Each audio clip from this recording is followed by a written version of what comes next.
আসসালামু আলাইকুম সুপ্রিয় শিক্ষার্থী, আজকে আমরা শ্রোডিঞ্জারের তরঙ্গ সমীকরণ ও ডি ব্রগলির সমীকরণ নিয়ে আলোচনা করব। শ্রোডিঞ্জারের তরঙ্গ সমীকরণটি তোমাদের বইয়ে দেয়া আছে। ডি স্কোয়ার, এইটির নাম হচ্ছে psi divided D X square plus D square psi divided D Y square plus D square psi divided D Z square plus 8 pi square M divided এইচের উপর whole square E minus V into psi is equal to 0। শ্রোডিঞ্জারের তরঙ্গ সমীকরণ প্রতিপাদন করতে হলে প্রথমে আমাদের D ব্রগলির সমীকরণটি বুঝতে হবে। আর এই সমীকরণে ই হচ্ছে ইলেকট্রনের মোট শক্তি এবং ভি হচ্ছে ইলেকট্রনের বিভব শক্তি, আর সাই হচ্ছে তরঙ্গ সমীকরণ। এবং এক্স ওয়াই জেড এগুলো দ্বারা মূলত এক্স ওয়াই জেড ডাইমেনশন অর্থাৎ এক্স ওয়াই জেড তল বরাবর এই ডিফারেন্সিয়েশন বা অন্তরীকরণ বোঝানো হয়েছে। এবার আসো, বিজ্ঞানী লুই ডি ব্রগলি বলেছেন ইলেকট্রনের কণা ও তরঙ্গ ধর্ম রয়েছে, এবং কণা ও তরঙ্গ ধর্ম কীভাবে আছে, কোন সমীকরণ দ্বারা এটি আমরা বুঝবো, সেটি আমি মূলত এখানে প্রতিপাদন করে দেখিয়েছি। নিউ কম্পাঙ্ক বিশিষ্ট ল্যামডা তরঙ্গ দৈর্ঘ্যের কোনো তরঙ্গস্থিত কণার বেগ ভি হলে আমরা জানি সেই তরঙ্গের বেগ ভি হলে ভি সমান কি, কম্পাঙ্ক ইন্টু তরঙ্গ দৈর্ঘ্য। এখানে কম্পাঙ্ক হচ্ছে নিউ আর তরঙ্গ দৈর্ঘ্য হচ্ছে ল্যামডা। আমরা পার করে দিয়েছি, পার করে দেওয়ার পর সুতরাং আমরা এখানে লিখতে পারি nu is equal to V divided lambda. আবার আইনস্টাইনের সূত্র থেকে আমরা জানি E is equal to M V square. তোমরা মূলত পড়েছো E is equal to M C square, C square সেখানে বেগ, এখানে আমরা ভি দ্বারা প্রকাশ করব ইলেকট্রনের বেগকে। আবার যে কোনো বোরের ইলেকট্রন মডেল থেকে আমরা জেনেছি কি, যে কোনো কক্ষপথে শোষিত বা বিকিরিত শক্তির পরিমাণ যদি ই হয়, সেক্ষেত্রে আমরা ই সমান লিখতে পারি এইচ নিউ, বা E is equal to H into, একটু আগে আমরা বের করেছি কি নিউ সমান ভি ডিভাইডেড ল্যামডা, সুতরাং H into V by lambda. এখন সমীকরণ 2 এবং 3 হতে পায়, এখানে ই সমান এম ভি স্কোয়ার, এখানে ই সমান এইচ ভি ডিভাইডেড ল্যামডা, সুতরাং আমরা লিখতে পারি কি এম ভি স্কোয়ার সমান এইচ ভি ডিভাইডেড ল্যামডা। আর ই পার করে দিয়েছি, lambda is equal to H divided M V square. যদি এই ইকুয়েশনটি লক্ষ্য করো দেখবে নিচে রয়েছে এম ভি, এটি কি ভরবেগ, ভরবেগ দ্বারা মূলত কি বোঝায়, ইলেকট্রনের কণা ধর্ম বোঝায়। আবার এখানে আছে ল্যামডা, ল্যামডা কি তরঙ্গ দৈর্ঘ্য, অর্থাৎ এটি দ্বারা ইলেকট্রনের তরঙ্গ ধর্ম প্রকাশ করা। তাই বলা যায় এই সমীকরণটি দ্বারা একই সাথে ইলেকট্রনের কণা ও তরঙ্গ ধর্মটি ব্যাখ্যা করা যায়, যেটি দিয়েছেন বিজ্ঞানী ডি ব্রগলি। এরপর আমরা দেখব শ্রোডিঞ্জারের সমীকরণটি, এখন আমরা প্রতিপাদন করব। শ্রোডিঞ্জারের সমীকরণ যে সাই একক দেয়া হয়েছে, সেটি মূলত তরঙ্গের বিস্তৃতি ফাংশন, এবং তরঙ্গের বিস্তৃতি ফাংশন সমান আমরা জানি A sine 2 pi divided lambda into X, বা 2 পাই এক্স ডিভাইডেড ল্যামডা। এটি মূলত হচ্ছে কি তরঙ্গের বিস্তৃতি সমীকরণ। এখানে এ হচ্ছে বিস্তার, ল্যামডা হচ্ছে তরঙ্গ দৈর্ঘ্য এবং এক্স হচ্ছে সাম্যাবস্থা থেকে সরণ। যদি তোমরা একটি তরঙ্গ খেয়াল করো, দেখবে যে সাম্যাবস্থান থেকে সর্বোচ্চ যে দূরত্ব অতিক্রম করতে পারে সেটি হচ্ছে বিস্তার, এটিকে এ দ্বারা প্রকাশ করা হয়েছে। আর সাম্যাবস্থা থেকে যে কোনো দূরত্ব, তরঙ্গস্থিত কণার যে কোনো দূরত্বকে কি তরঙ্গের সরণ, যেটিকে এক্স দ্বারা প্রকাশ করা হয়, আর এটি হচ্ছে কি ল্যামডা। এবার এই সমীকরণটিকে কি করব, আমরা অন্তরীকরণ করব এক্সের সাপেক্ষে। আর এখানে যে সমীকরণটি দেওয়া হয়েছে সেটি মূলত একতল বরাবর কোনো তরঙ্গের সমীকরণ, অর্থাৎ এক্স অক্ষ বরাবর কোনো তরঙ্গের সমীকরণ। এ তো হচ্ছে বিস্তার, বিস্তার তো হচ্ছে কি, বিস্তার হচ্ছে কনস্ট্যান্ট বা ধ্রুবক, একে ডিফারেন্সিয়েশন করা যায় না, সুতরাং একে আমরা কি বাইরে রেখে দেব। বাইরে রেখে দিয়ে সাইন 2 পাই ল্যামডা ইন্টু এক্সকে আমরা ডিফারেন্সিয়েশন করব। আমরা জানি সাইন এক্সকে ডিফারেন্সিয়েশন করলে কি হয়, কজ এক্স হয়, কিন্তু আমাদের এখানে আছে sine 2 pi by lambda into x,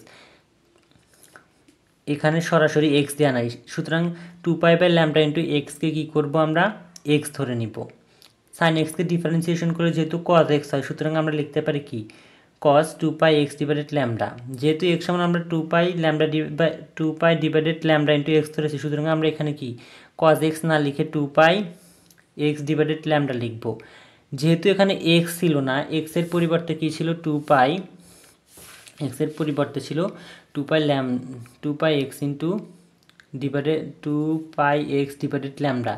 যেহেতু এক্স ছিল না, সুতরাং একে আবার পুনরায় ডিফারেন্সিয়েশন করতে হবে, অর্থাৎ অন্তরীকরণ করতে হবে, করতে যে ফল এসেছে তার সাথে আমাদের গুণন দিতে হবে। এক্সকে যদি তুমি ডিফারেন্সিয়েশন করো এক্সের সাপেক্ষে, তাহলে কত হবে, 1 হবে।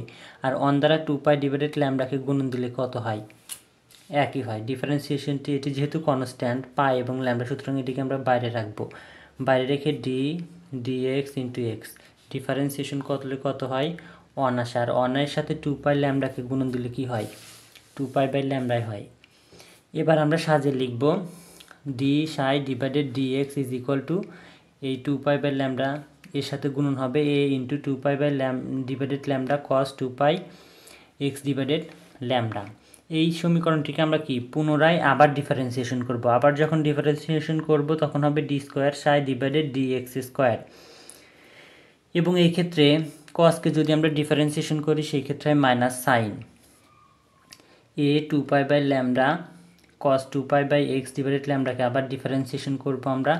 একে ডিফারেন্সিয়েশন করলে কি হয় minus sine 2 pi X divided lambda, যেহেতু এটি এক্স নয় 2 পাই এক্স ডিভাইডেড ল্যামডা, সুতরাং একে আবার ডিফারেন্সিয়েশন করব। আবার ডিফারেন্সিয়েশন করলে 2 পাই বাই ল্যামডায় আসবে। এবার 2 পাই বাই ল্যামডা গুণন দিব, গুণন দিলে 4 pi square divided lambda square.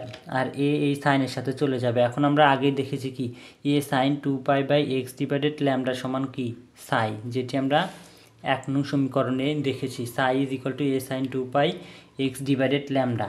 সুতরাং আমরা এই অংশটুকু সমান কি লিখতে পারি সাই লিখতে পারি।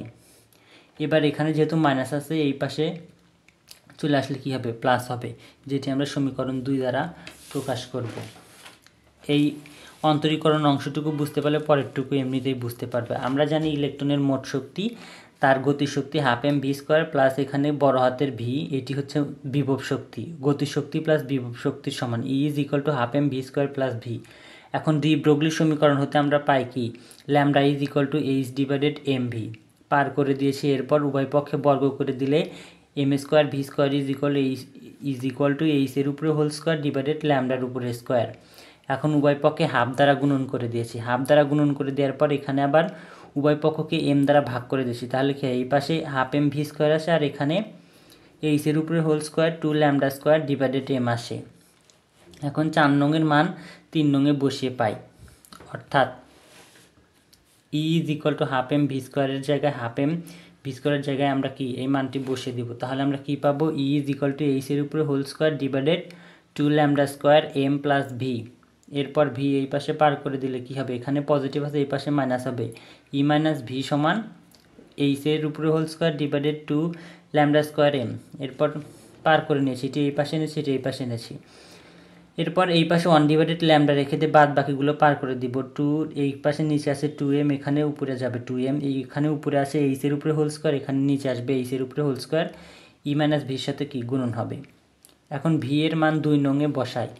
আমরা কি দেখেছি আমরা দেখেছি 2 নং সমীকরণটি ছিল D square psi divided DX square plus 4 pi square divided lambda square into psi. এখানে একই কথা, এখানে 1 ডিভাইডেড ল্যামডা স্কোয়ারের মান যদি আমরা বসাই 4 পাই স্কোয়ার 1 ডিভাইডেড ল্যামডা স্কোয়ারের মান কত এসেছে 2m ডিভাইডেড এইচের উপরে whole square E minus V সাই বসেছে ইজ ইকুয়াল টু 0। এখন এটি যদি আমরা গুণন দিই তাহলে আসে plus 8 pi square into M divided এইচের উপরে whole square into E minus V psi is equal to 0। এটি হচ্ছে 1 ডাইমেনশন অর্থাৎ এক তলে তরঙ্গের সমীকরণ। কিন্তু